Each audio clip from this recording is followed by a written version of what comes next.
हजुर, वक्तृत्व कलाका लागि महत्त्वपूर्ण 9वटा सूत्र बन्न गइरहेको छ आदरणीय दर्शक महानुभावहरू। अहिलेसम्म नभनिएको कम्प्लिट एउटैमा 9वटा फर्मुला, 9 स्टेप्स। यो पब्लिक स्पिकिङको, भाषण उद्घोषणको लागि, जो सार्वजनिक वक्ताको लागि 9 स्टेप। अहिलेसम्म 9 स्टेप मैले भनेको थिएन र यसमा 9 स्टेप के होला त? बोल्नका लागि, पब्लिक स्पिकिङको लागि, भाषण कलाका लागि 9 स्टेप यहाँहरूको बिचमा भन्न गइरहेको छ आदरणीय दर्शक महानुभावहरू। कम्प्लिट भिडियो यो सम्पूर्ण 9वटाबाट पब्लिक स्पिकिङमा सबै सूत्रहरू पाउनुहुनेछ, जसका लागि म डाक्टर अनन्तराम केसी यहाँहरूलाई यो मोटिभेसनल भोइसमा स्वागत गर्न चाहन्छु। र भिडियो पुरै हेर्नुहोस् आदरणीय दर्शक महानुभावहरू। यसलाई सार्नुहोस्, टिपोट गर्नुहोस् र आफ्नो मन्तव्य यात्रा वक्तृत्वको लागि यो यति सूत्रलाई कम्प्लिटली तपाईँले प्र्याक्टिसमा ल्याउनु भयो भने, यस्तै गरी रेकर्ड गरेर प्र्याक्टिस गर्नुभयो भने यसमा तपाईँ सफल हुनुहुन्छ र तपाईँको वक्तृत्व यात्राका लागि हामी मद्दत गर्न आइरहेका छौँ। र अब भने 3-3-3-9 एउटा वक्तृत्वको कलाका लागि आत्मविश्वास चाहिन्छ, कन्फिडेन्ट बिल्डअप गर्नुपर्छ, तपाईँ निडर भएर बोल्नुपर्छ, तपाईँ निर्धक्क भएर बोल्नुपर्छ। यसका लागि पनि 3 स्टेप हो। 3 स्टेप तपाईँले प्रिपेयर्ड। नम्बर 1 प्रिपेयर्ड गर्नुहोस् आफूलाई कि आई क्यान डु, म गर्न सक्छु, म बोल्न सक्छु, मैले बोल्नुपर्छ। यस, जस्तो सुकै बाधा अवरोध आए पनि आई क्यान। यो पहिलो नम्बरको तपाईँको कन्फिडेन्ट बिल्डअपमा आई क्यान। अरूले गर्न सके, मैले गर्न सक्दिनँ, अरूले गर्छन्, म पनि त्यस्तै मान्छे हुँ। यो आत्मविश्वास, यो कन्फिडेन्टबाट र तपाईँले आई क्यान स्पिक, म बोल्न सक्छु, म दमदार बोल्न सक्छु, म वक्ता हुँ, यो नम्बर 1। नम्बर 2 तपाईँ अगाडि बढ्नुहोस्, मौका पाउन साथ अपर्च्युनिटी ग्र्याब गरिहाल्नुहोस्, तपाईँ खोज्नुहोस् अवसर। कसैले पनि तपाईँलाई वक्ता दिनको लागि स्टेज भनेर तयार गरेर राख्दैन, तपाईँले खोज्नै पर्छ, तपाईँ अगाडि बढ्नै पर्छ।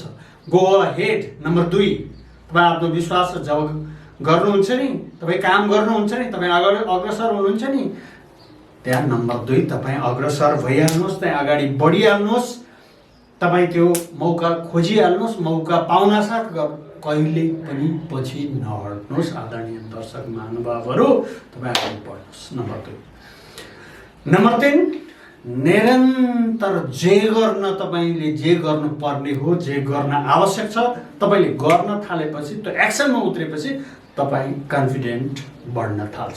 तपाईँ गर्छु भनेर मैले अघि नै भने आई क्यान, म गर्न सक्छु, भिजुलाइज गर्नुहोस्, तयारी गर्नुहोस्, बढ्नुहोस्, अगाडि बढ्नुहोस्। त्यतिले मात्र पुग्दैन। जब गर्न थाल्नुहुन्छ नि, जब तपाईँले स्टार्ट गर्नु भने एक्सनमा जम्प टु द एक्सन, कर्म जब सुरु गरिन्छ नि, तपाईँलाई अब झनै अर्को आत्मविश्वास बढ्छ, कन्फिडेन्ट बिल्डअप हुन्छ। मैले गर्न सकेँ नि, मैले गरेँ नि। त्यही हो सूत्र नम्बर 1। यति 3टा त कुरा मैले भने, मूल चुरो कुरो कन्फिडेन्ट बिल्डअपको लागि तपाईँ कर्ममा आउनु। कर्मले के गर्छ भने, मैले त सकेँ नि, मैले त बोलेँ नि भने तपाईँको दिमागमा तपाईँलाई अब के गर्छ, तपाईँलाई माइन्डसेट अथवा तपाईँको विचारमा के हुन्छ, पोजिटिभिटी बढ्छ। तपाईँ सकेँ, मैले गरेँ, यस गरेँ, भयो। यो 3 स्टेप कन्फिडेन्ट बिल्डअप। अब दोस्रो कुरा, तपाईँले बोल्ने विषयवस्तुको तयारी अथवा बोल्ने केमा हो, त्यो तपाईँको इन्ट्रेस्ट पहिलो नम्बरमा। चौथो, यो चाहिँ टोटल्लीमा चौथो नम्बर पर्छ। र दोस्रो स्टेपमा तपाईँले बोल्ने विषयवस्तुहरू, यी सारा कन्टेन्टहरूलाई, टपिक्सहरूलाई दोस्रो मूल सूत्रको रूपमा मैले दोस्रो सब टपिक्स हुन्छ। यसमा 3वटा, एउटा कन्फिडेन्ट आत्मविश्वास कसरी बढाउने, अर्को विषयवस्तु टपिक्स या कन्टेन्ट कसरी बनाउने अथवा कस्तो तयारी गर्ने, र त्यसमा तपाईँले कसरी हावभाव अथवा प्रस्तुतिलाई कलात्मक बनाउने। यो 3-3-3 छ। फेरि 3 या 9 हो। कम्प्लिट वर्ड फेरि पनि पुरै बस्नुहोस् साथीहरू, कि तपाईँहरूलाई यो कम्प्लिट भिडियोको रूपमा म प्रस्तुत गर्दैछु। र अझ यसलाई बाँकी 2वटा महत्त्वपूर्ण छ। त्यसभन्दा अगाडि यसलाई तपाईँ साथीहरूको बिचमा सेयर गर्नुहोस्, यसलाई व्यापक बनाऊ र फ्री युनिभर्सिटीको रूपमा हामीसँग जोडिसकेपछि वक्तृत्व कलामा तपाईँ निर्धक्कलाई एउटा स्कुल बनाऊ, एउटा फ्री युनिभर्सिटी भनेको मतलब तपाईँले सम्पूर्ण कुरा वक्तृत्वको लागि आवश्यक कुरा हामी दिन्छौँ। ट्रेनिङ हामी गरौँला, ट्रेनिङभन्दा पनि महत्त्वपूर्ण विषय तपाईँ यसमा आइराख्नु भएको छ, जोडिराख्नु भएको छ, साथीहरूको बिचमा सेयर गर्नुहोस्, लाइक कमेन्ट गर्नुहोस् र व्यापक रूपमा प्र्याक्टिस गर्नुहोस्। अर्को अनुरोध छ, अब दोस्रो क्याटेगोरीको रूपमा अब विषयवस्तुमा कसरी तयारी गर्ने, कसरी फ्लुएन्सी ल्याउने, कसरी सरर बग्ने, सम्बोधन कसरी गर्ने, सम्बोधनमै हामी अड्कन्छौँ, कार्यक्रम कसरी सञ्चालन, कार्यक्रममा के बोल्ने, यो कुराको कन्फ्युजनको लागि तपाईँ क्लियर हुनुहोस् तपाईँको क्षेत्र के हो, वाट इज युवर तपाईँको प्यासन क्षेत्र भनौँ न, क्षेत्र तपाईँ के गर्नुहुन्छ। बिजनेसम्यानले, बिजनेसको व्यापारीले वक्ता हुन्छ, व्यापारमा पनि, बिजनेसमा, इन्डस्ट्रीमा पनि व्यापार हुन्छ, क्षेत्रमा व्यापारमा वक्ता भएर बोल्नु पर्दैन। अनि विधाहरू हुन्छन्, हरेक क्षेत्रहरू हुन्छन्। तपाईँ एजुकेसनिस्ट अथवा शिक्षाविद भएर बोल्नुपर्ने होला, सामाजिक अभियन्ता भएर बोल्नुपर्ने होला, मिडियाकर्मी भएर बोल्नुपर्ने होला। तपाईँको क्षेत्र र त्यसभित्रको स्पेसिफिक भन्छ, विशिष्ट तपाईँले त्यो फोकस तपाईँको एउटा के हो, तपाईँ धनी हुन्छु अथवा म वक्ता बन्छु मात्रै भनेर भयो नि, कस्तो खालको वक्ता बन्ने हो, त्यो स्पेसिफिक एकदमै तोकिएको यस्तो खालको एउटा प्रोटोटाइप, एउटा मोडालिटी आवश्यक पर्छ। त्यसको लागि पहिलो आफ्नो क्षेत्रलाई छान्नुहोस्, चुन्नुहोस्, क्षेत्रमा तपाईँ गइरहनुहोस्, प्रशस्त अध्ययन गर्नुहोस्। 4 नम्बर, यानि कि यो दोस्रो सेक्सनको पहिलो नम्बर। अब त्यसपछि के गर्ने, तपाईँको क्षेत्रमा प्रशस्त अध्ययन त गर्नुभयो, अब त्यसलाई स्क्रिप्टिङ भन्छ, त्यसलाई लेख्नुहोस्, त्यसलाई कपीमा उतार्नुहोस्, नोट गर्नुहोस्, जे भने पनि स्क्रिप्ट राइटिङ, स्क्रिप्ट गर्ने, लेखन। पहिलो कुरा क्षेत्र छान्नुहोस्। चौथो नम्बरमा, 5औं नम्बरको सूत्रमा त्यहाँ तपाईँ प्रशस्त लेख्ने, यो बोल्नका लागि लेख्नै पर्छ। अन्य दर्शकहरू अब के बोल्नका लागि लेख्नुपर्छ। जति तपाईँ सशक्त वक्ता बन्ने हो, त तपाईँ तयारी नै छैन, तपाईँ के बोल्ने भन्ने नै थाहा छैन, तपाईँ लेखेपछि के हुन्छ, मेमोरी पनि बढ्छ। लेखन राइटिङले तपाईँको शब्दहरू चाहिने हुन्छ, तपाईँलाई बोल्नुपर्ने प्रिपरेसन त लेखेर गर्नु पर्यो। 5औं नम्बरको सूत्रमा लेख्नुहोस्। अब लेख्नुभयो, अब तपाईँले तयारी गर्नुभयो, क्षेत्र तपाईँको तोक्नुभयो र लेख्नुभयो। लेखेर तपाईँ जब गइसकेपछि त्यसलाई नोटको रूपमा, नोट भनौँ बोधागत रूपमा मेमोराइज गर्नुहोस् अथवा नोट गर्नुहोस्। मेमोराइज गर्नुभयो झनै राम्रो, मेमोरी भनेको सूत्रद्वारा, हरेक सूत्र मेमोरी लिङ्किङद्वारा। यो हामी मेमोरी सेसनमा पनि आउँछौँ, मैले यसमा योभन्दा अघिल्लो भिडियोहरूमा पनि दिएको थिएँ। 6औं सूत्रको यो आजको सेक्सनमा 6औं सूत्र भन्नुहोस्, या यो दोस्रो मूल जुन विषयवस्तुको तयारीको तेस्रो सूत्र भन्नुहोस् कि तपाईँ लेख्नुहोस्। लेखिसकेपछि लेखेर मात्रै पुग्दैन, याद गर्नुहोस्, कन्ट्रोल गर्नुहोस्। प्रस्तुत गर्ने अब तपाईँ तयार हुनुभयो, या त तपाईँले नोट बनाउनु होइन। कतिपय कुराहरू त सम्झन्छु, तपाईँ मेरो छुट छ, यो मूल सूत्र 6औं आजको यो एपिसोडको 6औं सूत्रको रूपमा तपाईँले यहाँ चुक्किन्छ। बोल्न गयो, डर पनि मलाई कन्फिडेन्ट बानी गर्दा प्र्याक्टिस गर्दा डर अथवा नर्भसनेस पनि म जित्छु। तपाईँलाई कन्फिडेन्ट बढिसक्यो, बढ्ने सूत्र पनि आइसक्यो, मैले प्र्याक्टिस गरेको छु, तर समस्या के हुन्छ, बोल्न गयो बिर्सिन्छ। ला यो भन्छु भनेर होला।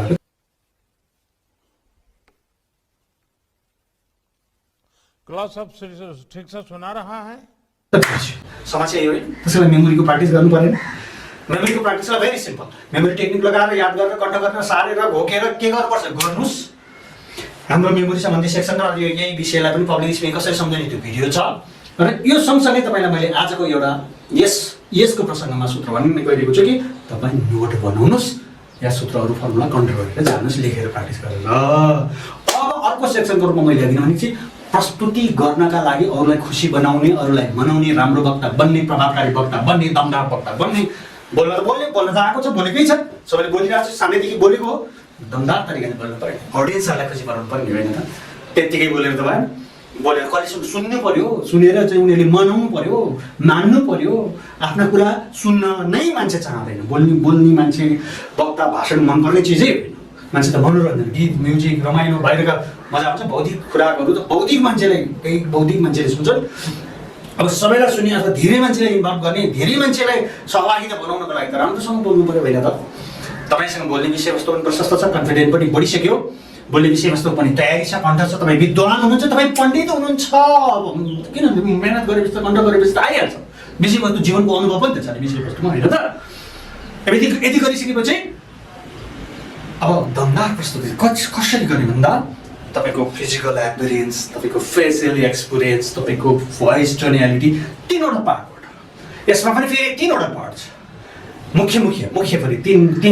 यसमा मैले भने नम्बर 1 त स्वर, आवाजमा दम हुनु पर्यो। अब यसको पनि कति कसरी बनाउने अनि विषयवस्तुको लयबद्धता तपाईँको शब्दहरूमा चयन अर्को दोस्रो पाटोमा भयो अनि तेस्रो पाटोमा तपाईँको शारीरिक फिजिकल आँखा कसरी हेर्नुहुन्छ फेस कस्तो बनाउनुहुन्छ हो यो तीनवटा कुरा म विस्तृत रूपमा भन्दैछु आदरणीय दर्शक महानुभावहरू अझै भिडियो मैले फेरि पनि अनुरोध गरेँ तपाईँ प्र्याक्टिस सार्नुहोस् भिडियो बाँकी छ महत्त्वपूर्ण अंश बाँकी छ सार्नुहोस् यसलाई लेख्नुहोस् यसलाई र प्र्याक्टिस गर्नुहोस् फेरि पनि अनुरोध गर्ने र बाँकी साथीहरूलाई पनि पठाउनुहोस् शेयर गर्नुहोस् किनकि अरूले पनि महत्त्वपूर्ण विषयवस्तु थाहा पाउन् यो कुरा अरूले पनि जानुन् भन्नका लागि लाइक कमेन्ट बक्समा कमेन्ट लेख्नुहोस् र अब मैले अघि भने त विस्तृत रूपमा भन्छु भनेको थिएँ अब सुन्नुहोस् यसको पाटोमा स्वर कसरी राम्रो बनाउने स्वर राम्रो बनाउनका लागि आवाजमा दम त हुनैपर्छ वक्ताका लागि तपाईँ प्र्याक्टिस गर्नुहोस् हावा मुखमा भरेर हुन्छ कि आवाज एक्लै गएर जङ्गलमा चिच्याएर हुन्छ कि आवाजलाई खार्नुहोस् अनि भोकल अभ्यासै गरिराख्नु भएको छ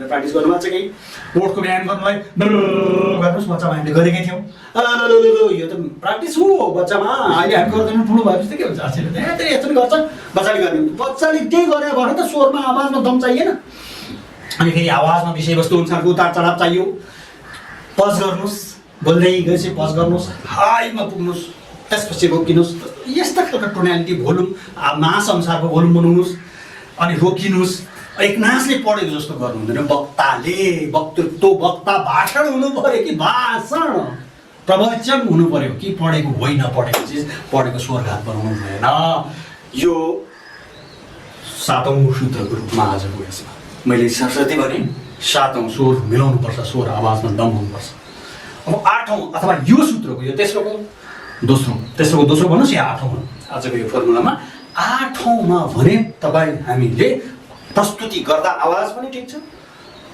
तपाईको त्यहाँ प्रस्तुति लयबद्ध क्रमबद्ध तपाईको शब्द चयन र बोल्ने विषयवस्तुमा सुरुवातमा कसरी प्रभाव छोड्ने त्यसपछि बीचका भागहरू हुन्छ त्यो बडी भन्छ यसलाई टाउको सुरुवातमा इम्प्रेसन गर्नुहोस् सम्बोधन दमदार तरिकाले गर्नुहोस् बीचमा तपाईको व्याख्यात्मक प्रसङ्गहरू सुरुमा जुन इन्ट्रोडक्सन गरेर प्रभावित छोडेको थियो नि फर्स्ट इम्प्रेसन सम्बोधनमा राम्रो गरेर सम्बोधन गर्ने अगाडि केही श्लोक जोक्स अथवा प्रश्न उत्तर गरेर मान्छेलाई खिची काट्यौँ नि छोटे छोटे तो रेस्टोरेंट होते हैं जगह ही नहीं है कहाँ में बैठे सी फेस बता देंगे सी फेस रेस्टोरेंट है आप जाके देखो बोलो सी कहाँ है कहते इधर आओ सर इधर आओ खिच्नु पर्छ यसको पनि 3 पार्ट भनेको बोल्ने विषयवस्तुमा 3 पार्ट छ नम्बर 1 फर्स्ट इन्ट्रोडक्सन प्रभाव छाड्ने सम्बोधन लगायत दोस्रोमा त्यहाँ बढी अथवा तपाईँको ज्ञानको दायरा अब फराकिलो बनाउनु धेरै लामो बोल्नु भनेको होइन त बीचमा त्यसलाई सुरुमा बोलेको विषयवस्तुलाई अलिकति व्याख्यात्मक रूपमा जानुहोस् र तेस्रो कन्क्लुजन पनि राम्रोसँग दिनुहोस् इम्प्रेसन छोड्नुहोस् लेगेसी छोड्नुहोस् तपाईँको व्यक्तित्व देखाओस् सुरुमा पनि वस्त्रलिँदा सुन्न भ्याएन बढीले पनि मान्छे अन्तिममा पनि तपाईँले सुरुमा बोल्नु खोजेको विषयवस्तुमा एकदमै त्यसको कन्क्लुजन सारांश दमदार छोड्नुहोस् यो दोस्रो यानि कि 8औं पोइन्टको रूपमा यसको 20को त शाखा बनिहाल्यो र 9औं तथा अन्त्य भनेको तपाईँको शरीर ड्रेस अफ सेन्स मिलाउनुहोस् मुस्कान ल्याउनुहोस् विषयवस्तु अनुसार जुसिनुहोस् नवरस ल्याउनुहोस् सबैतिर आँखा फर्काएर हेर्नुहोस् सबै मासमा हेर्नुहोस् फोकस गर्दै हेरे पनि गर्नु भएन बेला बेलामा हेर्नुहोस् सपोर्टिभ रूपमा हेर्नुहोस् अथवा तपाईँलाई समर्थन गर्नेहरूसँग चाहिँ प्रेम आँखामा प्रेम हुन्छ साँच्चैकै दर्शकहरूलाई प्रेम गर्नुहोस् रियली साँच्चैकै ट्रु लभ अथवा अनि त्यहाँ चाहिँ प्रेम गर्नुहोस् तपाईँले प्रेमको तपाईँको आवाज छाड्नुहोस् तपाईँको उपस्थिति नै काफी गर्छ ध्वजाल्यमान शरीर बनाउनुहोस् उज्यालो हुनुहोस् वक्ताहरूले त्यही गरेका छन् ओशो रजनीशले लगायत महान विश्वका वक्ताहरू जो पनि भाषण गर्नु या जसले पनि आफ्नो फेसियल इम्प्रेसन व्यक्तित्व पर्सनालिटी तपाईँको शरीर तपाईँको हावभाव तपाईँको हात तपाईँको आँखा तपाईँको फेस तपाईँको बडी ल्याङ्ग्वेज भन्छ जसलाई हावभाव भन्छ जसलाई जेस्चर भन्छ जसलाई जे भन्नुहोस् तपाईँ चाहिँ एकदमै धप पारेको जस्तो तपाईँको विषयवस्तु अनुसारको एक्सप्रेसन ल्याउनुहोस् तपाईँले स्वरको आवाजमा पनि यो 9 विभिन्न पोइन्टहरू त बिचमा छन् तपाईँ यी 9 चरण पुरा गर्नुहोस् साथीहरू कम्प्लिट भिडियोको रूपमा म फेरि पनि सरस्वती यो 9वटा पोइन्टलाई भन्न तपाईँलाई समराइज गर्छु त्योभन्दा अगाडि कसैको सब्सक्राइब बाँकी छ साथीहरू नयाँ हुनुहुन्छ बेल थिच्नु ताकि भिडियो आइरहन्छ सेयर गर्नुहोस् साथीहरू सेयर गर्नुहोस् लाइक गर्नुहोस् र अब कम्प्लिटली यो 9वटा 3, 3, 9 यो बिचमा पनि उपशाखाहरू छन्। पहिलो नम्बरमा कन्फिडेन्ट बिल्डअप गर्ने, दोहोऱ्याउनुहोस् त। दोस्रो कन्फिडेन्ट बिल्डअप गर्न के गर्नुपर्छ, गर्नुहोस्, कर्म गर्नुहोस्, एक्सनमा उत्रनुहोस् भनेको थिएँ समरीको रूपमा। दोस्रो, तपाईँलाई विषयवस्तु अथवा आफ्नो क्षेत्र, आफ्नो टपिक्स, आफ्नो बोल्ने ज्ञानको लागि त प्रशस्त मेमोरीको प्र्याक्टिस गर्नुहोस्, लेख्नुहोस् भनेको थिएँ। त्यो 3वटा पोइन्ट छ। र तेस्रो, तपाईँको आवाजमा दम, तपाईँको विषयवस्तुमा लयबद्धता, क्रमबद्धता, 3वटा चरण मिलाउनुहोस् भनेको थिएँ। र तपाईँलाई यसको दोस्रो पोइन्टको रूपमा अन्तिम भनेको यसमा आवाज र शरीरलाई मिलाउनुहोस् भनेको थियो। सम्पूर्ण साथीहरू आएर हेरिदिनु भएको छ, माया गरिदिनु भयो, हामीले उत्साह बढाउनु भयो। Thank you so much, thank you so much.